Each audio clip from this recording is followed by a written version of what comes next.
Hello ಗೆಳೆಯರೆ, welcome to S speech in Kannada channel. ಈ ಒಂದು ವಿಡಿಯೋದಲ್ಲಿ 2026ರ ರಾಷ್ಟ್ರೀಯ ವಿಜ್ಞಾನ ದಿನದ ಕನ್ನಡ ಭಾಷಣ ನೋಡ್ತಾ ಇದೀವಿ. ಹರಿ ಒಂದು ಭಾಷಣ ಅಂತಕ್ಕಂಥ ಇಷ್ಟವಾಗಿದ್ರೆ ಒಂದು ಲೈಕ್, ನಿಮ್ದು ಲೈಕ್ ಅನೇಕ ವಿಡಿಯೋದಲ್ಲಿ ಪ್ರೋತ್ಸಾಹ ತುಂಬ ಸಿಗುತ್ತೆ. ಇನ್ನೊಬ್ರು ಶೇರ್ ಒಂದು ಸಾಧ್ಯ. ಇಂಥ ಅನೇಕ ವಿಡಿಯೋಗಳ ಚಾನಲ್ ಸಬ್ಸ್ಕ್ರೈಬ್ ಆಗಿ. ಹಾಗಾದ್ರೆ ನೀವು ಯಾವ ರೀತಿಯ ಪ್ರಬಂಧ, ಯಾವ ರೀತಿಯ ಭಾಷಣ ಬೇಕಂತೇಳಿ ಕಾಮೆಂಟ್ ಮಾಡಿ. ಆ ವಿಷಯಕ್ಕೆ ತಕ್ಕಂತೆ ನಾವು ವಿಡಿಯೋ ಮಾಡಲು ಪ್ರಯತ್ನ ಪಡ್ತೇನೆ ಅಂತ ಹೇಳ್ತಾ ಹರಿ ಒಂದು ಭಾಷಣವನ್ನ ನೋಡ್ತಾ ತಿಳಿತಾ ಕಲಿತಾ ಹೋಗೋಣ ಬನ್ನಿ. ಗೌರವಾನ್ವಿತ ಮುಖ್ಯೋಪಾಧ್ಯಾಯರೇ, ಶಿಕ್ಷಕರೇ ಹಾಗೂ ನನ್ನ ಪ್ರೀತಿಯ ಸ್ನೇಹಿತರಿಗೂ ನನ್ನ ವಂದನೆಗಳು. ಇಂದು ನಾವು ಹೆಮ್ಮೆಯಿಂದ ರಾಷ್ಟ್ರೀಯ ವಿಜ್ಞಾನ ದಿನವನ್ನು ಆಚರಿಸುತ್ತಿದ್ದೇವೆ. ಈ ಮಹತ್ವದ ದಿನವು ನಮ್ಮ ದೇಶದ ಮಹಾನ್ ವಿಜ್ಞಾನಿ ಸಿ.ವಿ. ರಾಮನ್ ಅವರ ಅಮೂಲ್ಯ ಸಾಧನೆಯನ್ನು ಸ್ಮರಿಸುವ ದಿನವಾಗಿದೆ. 1928ರ ಫೆಬ್ರವರಿ 28ರಂದು ಅವರು ಕಂಡುಹಿಡಿದ ರಾಮನ್ ಪರಿಣಾಮವು ಭಾರತವನ್ನು ಜಗತ್ತಿನ ವಿಜ್ಞಾನ ನಕ್ಷೆಯಲ್ಲಿ ಮೆರೆಯಿತು.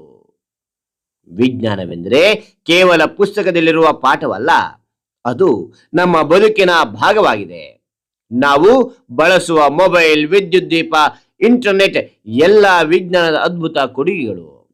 ವಿಜ್ಞಾನವು ನಮ್ಮಲ್ಲಿ ಚಿಂತನೆ, ಹುಡುಕಾಟ ಮತ್ತು ಹೊಸ ಆವಿಷ್ಕಾರಗಳ ಮನೋಭಾವವನ್ನು ಬೆಳೆಸುತ್ತದೆ.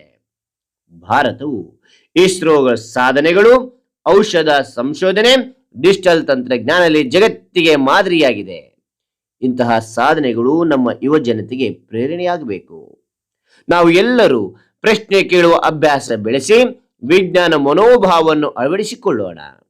ವಿಜ್ಞಾನವನ್ನು ಮಾನವ ಕುಲದ ಹಿತಕ್ಕಾಗಿ ಬಳಸೋಣ ಎಂದು ತಿಳಿಸಿ ಎಲ್ಲರಿಗೂ ರಾಷ್ಟ್ರೀಯ ವಿಜ್ಞಾನ ದಿನದ ಹಾರ್ದಿಕ ಶುಭಾಶಯಗಳು. ಜೈ ಹಿಂದ್, ಜೈ ಭಾರತ್ ಮಾತೆ. ಹಾಗಾದ್ರೆ ಈ ಒಂದು ಭಾಷಣ ಅಂತಕ್ಕಂಥ ಇಷ್ಟವಾದ್ರೆ ಒಂದು ಲೈಕ್ ಅನೇಕ ವಿಡಿಯೋದಲ್ಲಿ ಪ್ರೋತ್ಸಾಹ ತುಂಬ ಸಿಗುತ್ತೆ.